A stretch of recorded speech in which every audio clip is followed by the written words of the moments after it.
வணக்கங்க.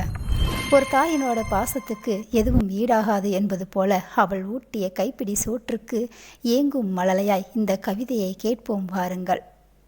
இந்த கவிதை பிடிச்சிருந்தா கேளுங்க கேளுங்க கேட்டு ரசிங்க, லைக் பண்ணுங்கள், சைடில் இருக்கிற பெல் ஐக்கானை தட்டி விட்டு கண்டிப்பாக சப்ஸ்கிரைப் பண்ணுங்கள், உங்கள் ஃப்ரெண்ட்ஸ் அனைவருக்கும் ஷேர் பண்ணுங்கள்.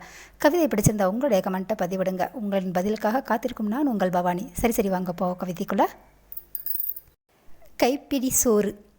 எத்தனை வகை உணவு இருந்தாலும் அன்னை ஊட்டும் ஒரு பிடி சோற்று உருண்டைக்கு ஈடாகுமா? அவள் கைப்பிடி சோற்றை உண்ட வாயால் கொடுக்கும் எச்சில் முத்தத்தை கெஞ்சி கேட்கும் உள்ளம் அன்னை மட்டுமே. அவள் பசியை ஒதுக்கிவிட்டு அழும் பிள்ளையின் பசியை போக்க ஓடோடி வருவாள்.